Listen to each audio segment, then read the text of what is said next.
You said that one of the local churches, Right over here. the Baptist Harris? Church. Harris, yeah, he's my pastor. Oh, okay. Yeah, he's a great guy. He is a great guy. Was this a bank? This was the State Bank of Milan, and when 101 came through, the businesses all moved out to the highway. And this was our main business district. So the bank moved along with everything else, and we've been in here since 2013. We were in a little barber shop next door, and we used that for about, the lady who founded the museum was working it by herself, basically. And then she formed a foundation, set up a account through the local Ripley County Community Foundation, and it went from there. They took over the operations of the museum and were able to purchase the bank, and so we've been in here since 2013, and it's a nice place to be in. It suits us pretty well, so I'll get some things going. Sure. And, I'm just going to look around a little bit. yeah, this is the main room of the museum. We have a little room off to the side that we use as a TV room. We show the basketball game, and that's basically it. You know, there's quite a bit packed into these two rooms and the hallway. The hallway that circles around the office here has a few displays as well.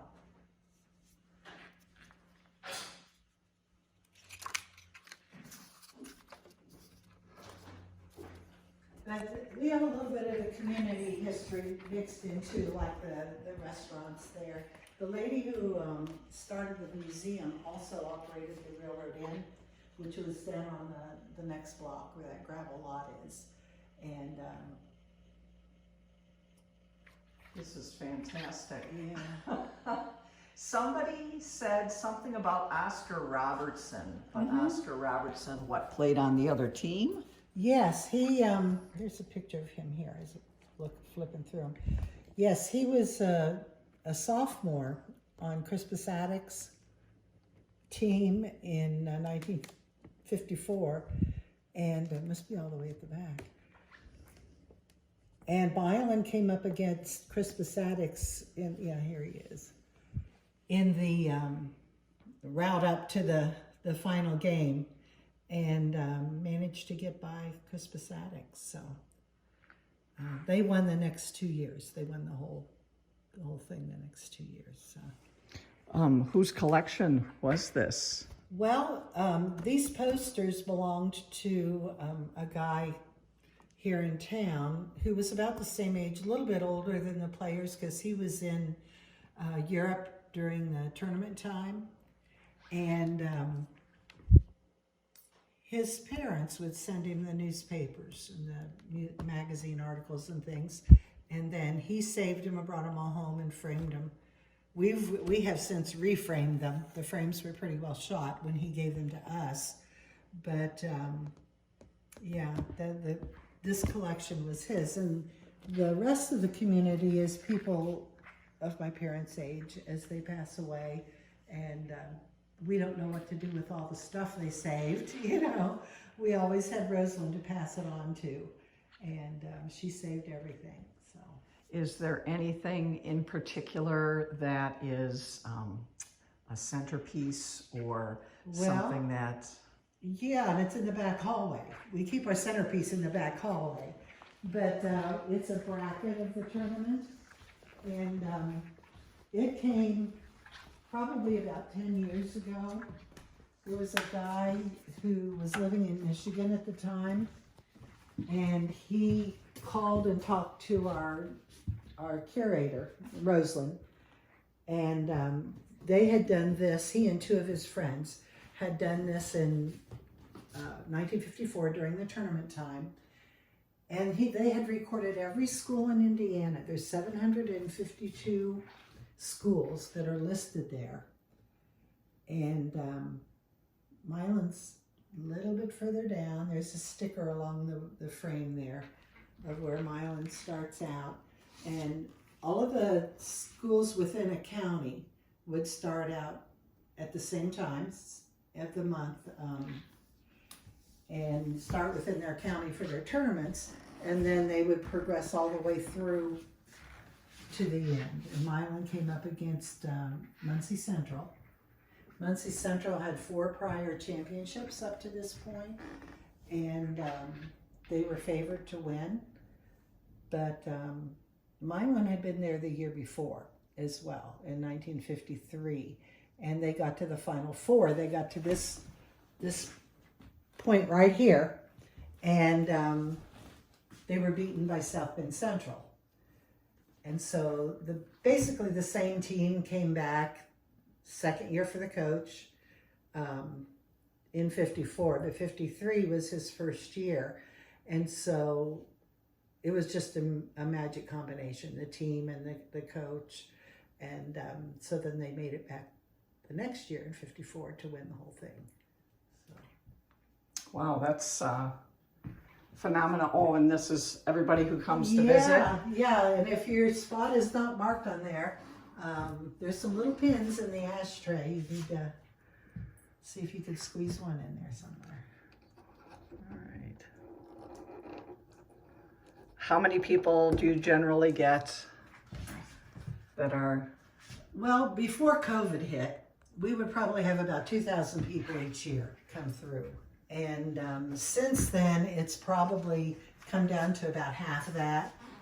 And we are open Wednesday through Saturday, 10 to 4. And we generally have people every day. I had 8 people in today, well 9, counting you. And that's average. And many times on the days when we're closed, we'll have somebody call and want to come in. So is there an annual celebration or? We try to have an event at least once a year, usually in the summer, often in June. That just seems to work out really well. And the players, there are 5 of them that are still pretty active with the museum. They're in their mid-80s. And so, you know, they are all mostly up around Indianapolis. So we try to have them come down and mix and mingle and sign autographs and things like that.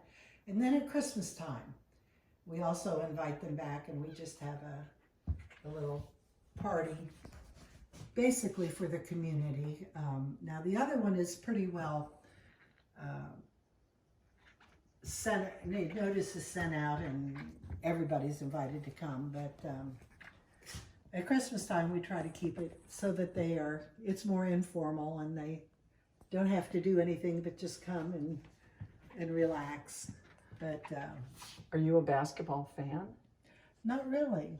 I like basketball. I went to all the games when I was a kid, and and I was a kid in 54 when I was 5 at that point in time. But I didn't go to the games then, that season. My parents left me at home because it was too crowded, I think.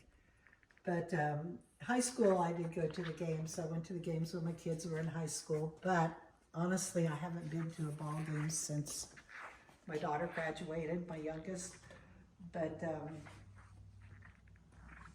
yeah, and people will come in and talk about other teams and other players, you know, basketball. And I don't know anything about them, but I learn a little bit whenever somebody comes in.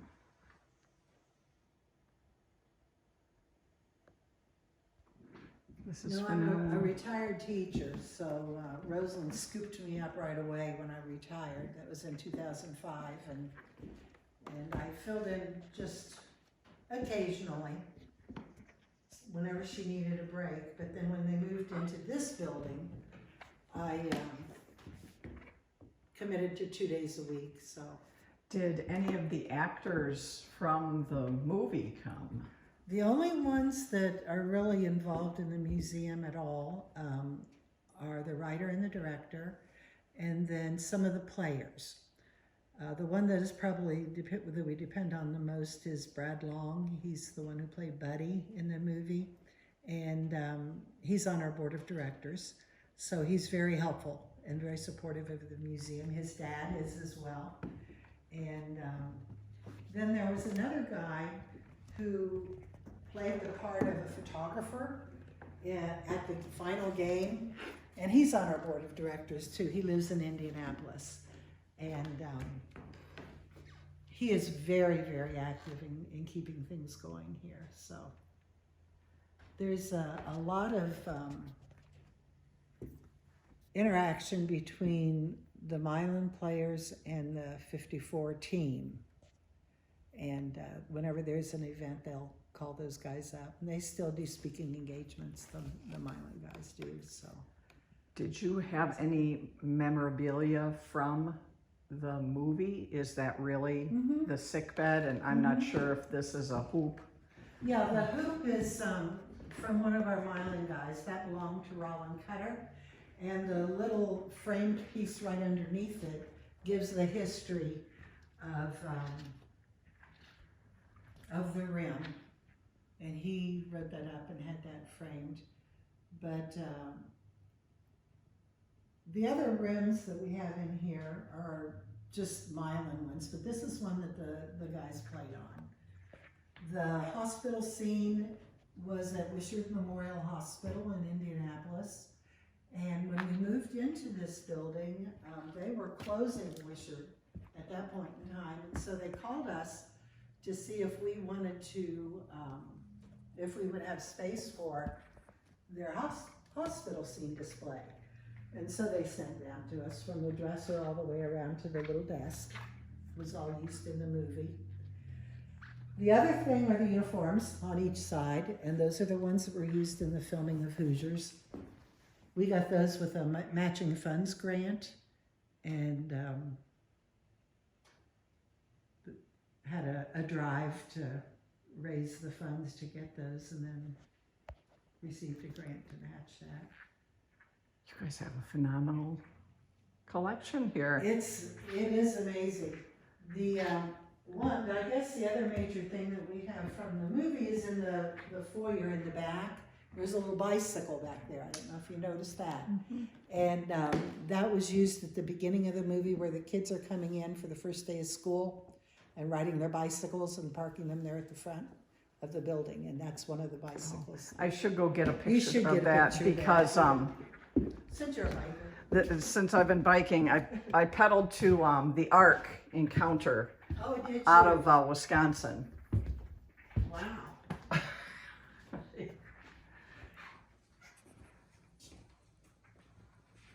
Oh, Yeah, and this is picture, great. You can, if you want to pull that picture out of the rear wheel, that's the fellow who donated it. Oh, nice.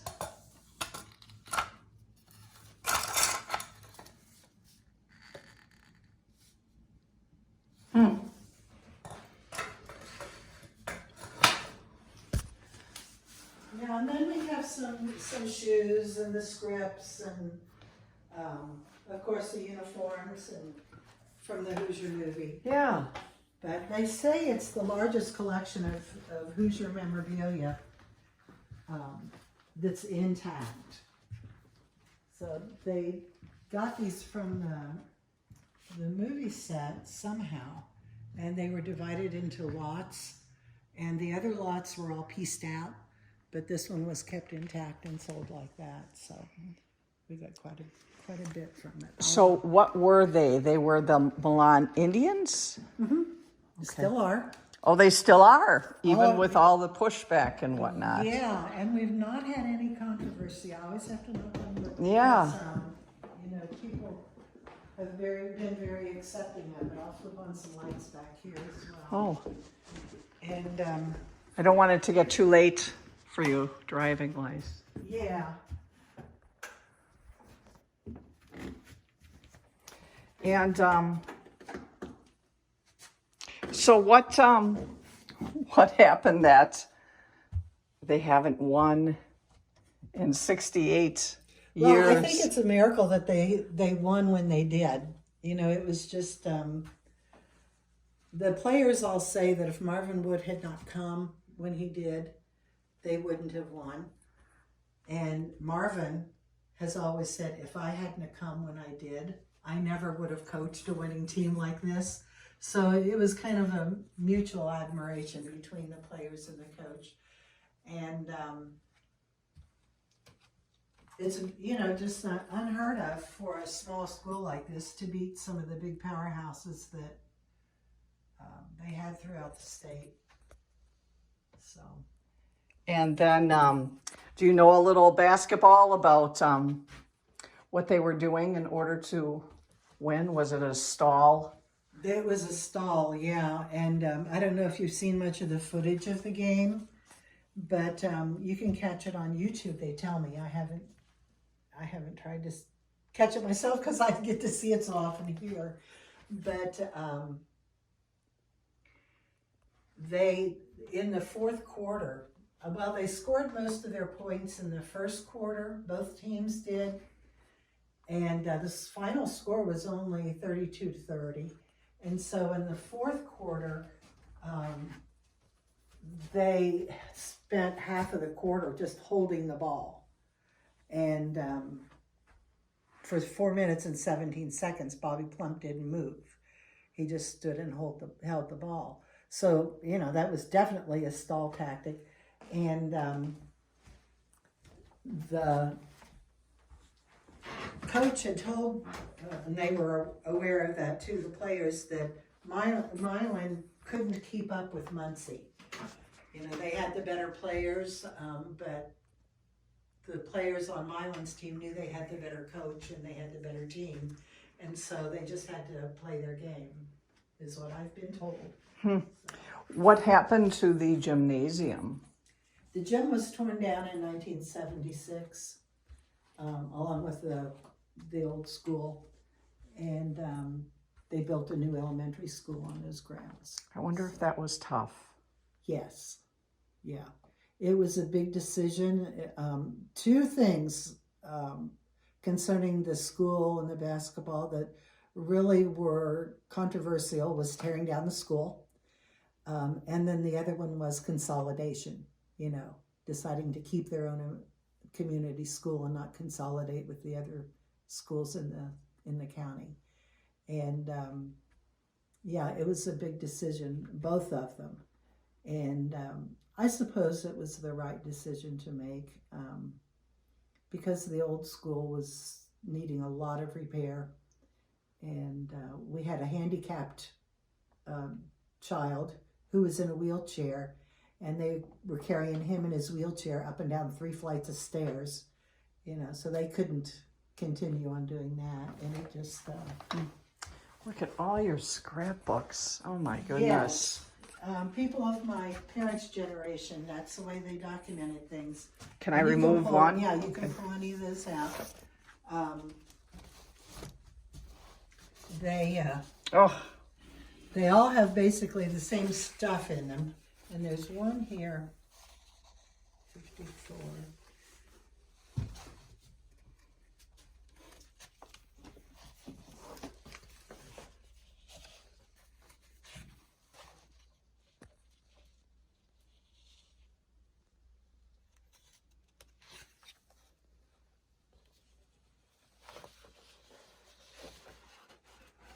So there's one from the 70s, but the rest of them are from the 50s, because we did have a team that got to the Sweet 16 in the 70s, but I can never remember which one it is. But yeah, most of them all have the same type of information in them, and this one has a lot of stuff that needed to be mounted yet, but yeah, it's